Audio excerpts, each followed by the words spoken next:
នេះអូនប្រុសកំពុងជួសជុលការសាងសង់របស់ជាងដែលអត់ត្រូវចង់ដើរអត់ត្រូវខ្នាតពេលភ្លៀងមកទឹកដក់ភ្លៀងស្ដាយការក្នុងទឹកខាងប្រភេទនេះគឺឥឡូវយើងត្រូវកែច្នៃដើម្បីធ្វើកុំឲ្យការក្នុងនឹងវាងាប់ទៅនេះហើយសុខស្មារតីថាយើងអត់បានមើល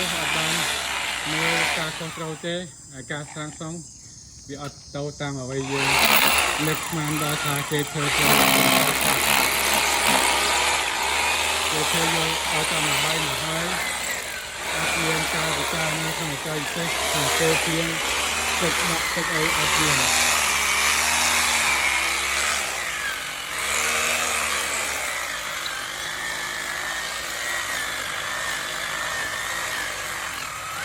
ចាអូនត្រូវ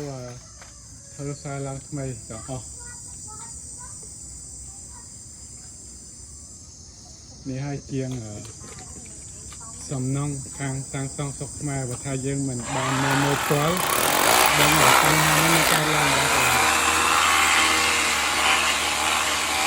បងអើយគ្រប់បងអើយចាស់បងស្រីខ្ញុំលេចចូលទឹកទាំងអស់ទៅជាងមកអញ្ចឹងនេះសម្រាប់ថ្ងៃនេះមានតែប៉ុណ្ណឹងអរគុណ